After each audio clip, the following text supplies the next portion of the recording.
વિદ્યાર્થીની હત્યા બાદ વિવાદોમાં ઘેરાયેલ અમદાવાદની 7th ડે સ્કૂલનો એક નવો વિવાદ સામે આવ્યો છે।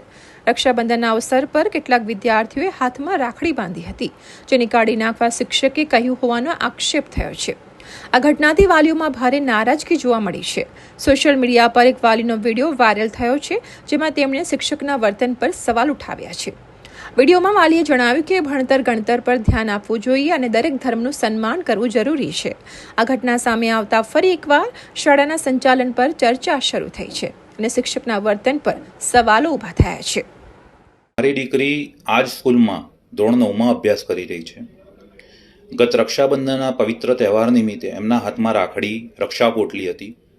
ક્લાસના બીજા વિદ્યાર્થીઓના હાથમાં પણ રાખડી હતી। શાળાના એક શિક્ષક દ્વારા એમને કહેવામાં આવ્યું કે કાલથી આ તમે કાઢીને આવજો, સ્કૂલમાં એલાઉડ નથી। એ અલગ વસ્તુ છે કે ઘણા વિદ્યાર્થીઓએ એમને એમની ભાષામાં સ્પષ્ટ જણાવી દીધું કે અમે નહીં કરી શકીએ, અમારામાં ખૂબ પવિત્ર કહેવાય। મારી નમ્ર વિનંતી છે શિક્ષકને કે વિદ્યાર્થીના ધર્મ, સંસ્કૃતિ, તહેવારો પ્રત્યે તમે માન સન્માન દાખવો, જેથી સ્કૂલના વિદ્યાર્થીના મગજમાં શાળા અને એ શિક્ષક પ્રત્યે ખૂબ સારી ઇમેજ ઊભી થાય, જે ખૂબ જરૂરી છે। અને એક હાથ જોડીને એક વિનંતી કરું છું કે આ બધી ફાલતુગીરી બંધ કરો અને છોકરાઓના ભણતર અને ગણતર ઉપર ધ્યાન આપો, જેથી આવી ઘટના ફરીથી સ્કૂલમાં ના બને।